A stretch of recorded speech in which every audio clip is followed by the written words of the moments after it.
E aí, moçada, tudo bem? Aqui é o Rafael, professor de História. Estamos dando continuidade ao nosso programa de Era Vargas, finalizando com o nosso terceiro vídeo sobre esse período. Esse terceiro momento nós vamos denominá-lo de Estado Novo. Nós terminamos o segundo vídeo, quem não assistiu assista lá, falando sobre o Plano Cohen e a Intentona Comunista. Esses dois movimentos, a Intentona de fato acontece, é uma tentativa comunista de dar um golpe ao Vargas. O Plano Cohen não existiu, era um plano falso atribuído aos comunistas, né? Então, com a desculpa de que o Brasil cairia nas mãos comunistas, Vargas suspende o seu governo constitucional e passa agora a trabalhar dentro de um período que nós denominamos de Estado Novo. Esse Estado Novo vai de 1937 a 1945. Rafael, então aquelas eleições previstas em 38, elas não vão acontecer? Não. Lembrando que na Constituição de 34 era prevista a eleição em 38. Então Vargas teria mais um mandato de 4 anos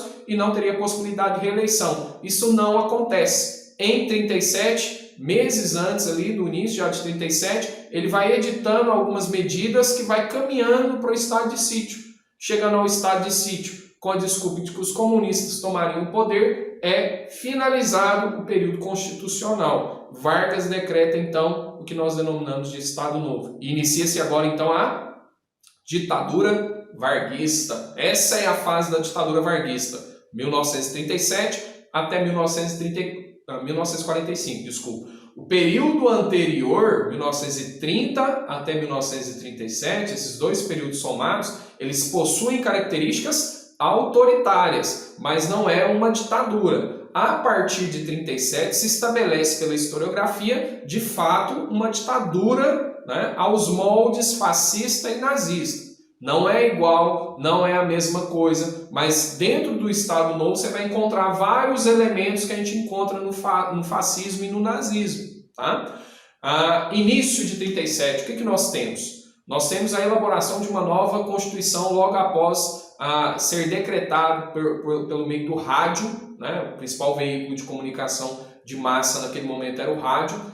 Então, numa transmissão radiofônica, Vargas decreta o Estado Novo e encomenda, junto a um dos seus aliados, Francisco Campos, um jurista, a elaboração de uma Constituição. Francisco Campos, obviamente, deve ter estudado algumas constituições europeias e vai se inspirar muito claramente na Constituição polonesa. Por isso, a Constituição elaborada durante esse primeiro período, né, do Estado Novo é denominada de Apolaca, um apelido, né, claro. A Polaca, então, vai ser dado o nome da nossa quarta Constituição, pasmem, né?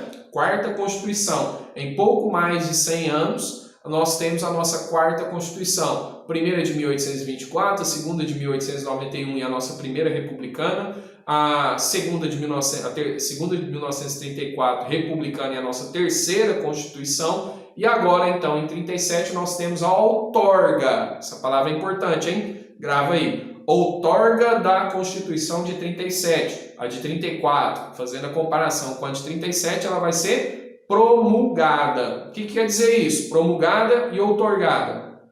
Promulgada quando você tem uma Constituição com caráter claramente democrático, né? Várias pessoas participando, né? Sociedade civil e políticos em conjunto para elaborar uma Constituição. A Constituição outorgada, ela é da vontade de um ou da vontade de um grupo. Assim como foi a de 1824, a de 1937 também é uma Constituição que vai ser outorgada. O que nós vamos ter nessa Constituição? Nós temos uma intervenção forte do Poder Executivo. Por isso, o estabelecimento do Estado Novo como um período de ditadura. Nós temos o mandato presidencial, que era então de 4 anos, estendido até 6 anos, o fim do cargo de vice-presidente, a forte intervenção do Poder Executivo Federal nos estados e nos municípios, podendo nomear interventores estaduais e municipais, a decretação da pena de morte, o que hoje é proibido na nossa Constituição de 1988, é vedado, né, na Constituição de 88,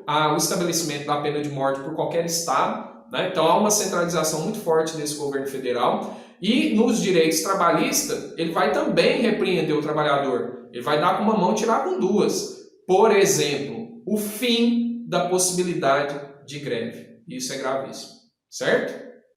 E quais as maneiras que o Vargas vai usar, além dessa forte repressão, para manter a população sob controle? Porque não dá para ser só autoritário o tempo inteiro. Você tem que convencer, você tem que criar elementos de convencimento sobre a população. E um dos departamentos que o Vargas vai mexer, assim como ele fez lá no início dos anos 30, com a criação do Ministério da Educação para intervir ali na educação, né, trabalhando todo o seu poder ideológico de acordo com as suas, com as suas convicções, ele vai criar agora no Estado Novo um Departamento de Imprensa e Propaganda. O que quer dizer isso? A sigla DIP, D-I-P, Departamento de Imprensa e Propaganda, com dois objetivos básicos, sendo curto e grosso. Quais eram os objetivos do DIP?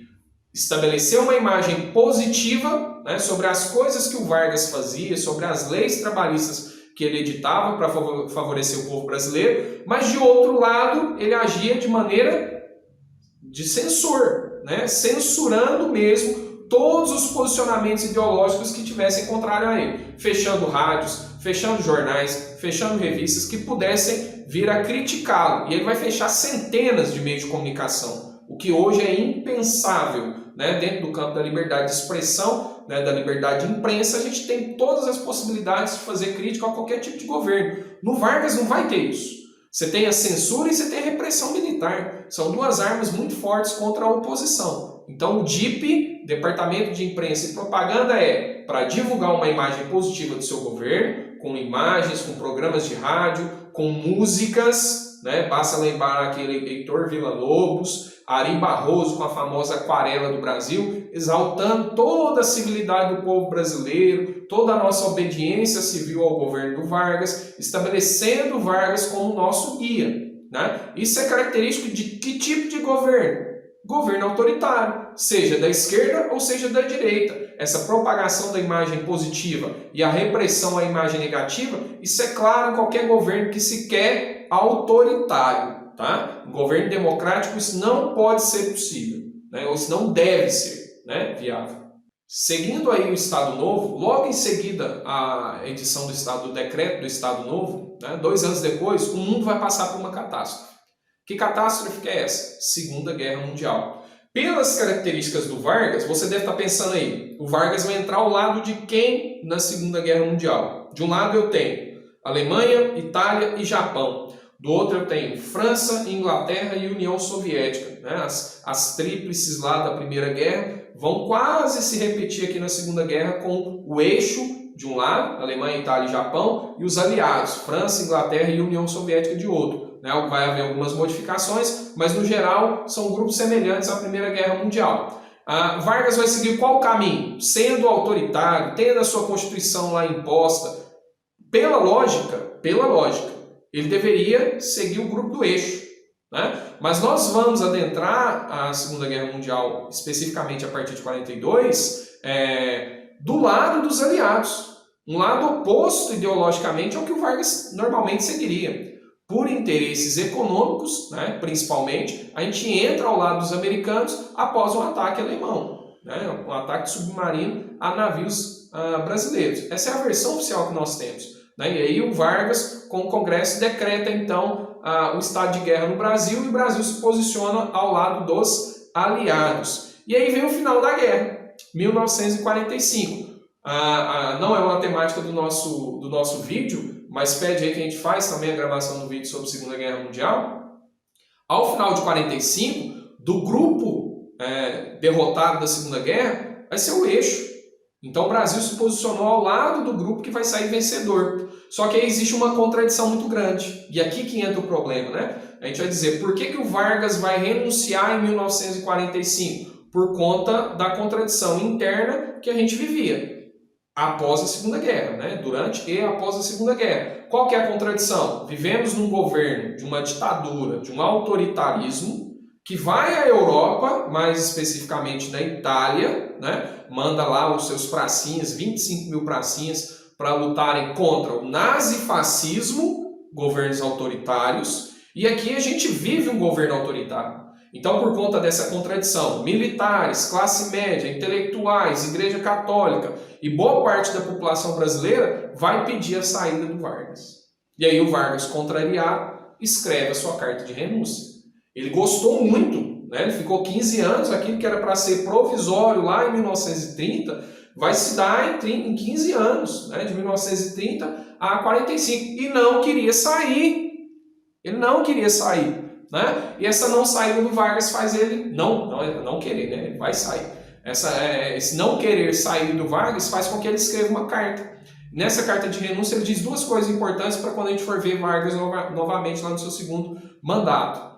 Ele diz assim, ó, a primeira coisa, nunca mais eu volto a renunciar. Então ele está renunciando em 45. Falou, estou saindo, mas se um dia eu voltar, nunca mais eu renuncio. Grava isso. E a segunda coisa, ele diz assim, para a gente finalizar, só volto nos braços do povo. E ele vai cumprir essas duas promessas lá, uma delas em 1950 e a outra promessa em 1954, infelizmente. Ok? Abração e até o próximo vídeo.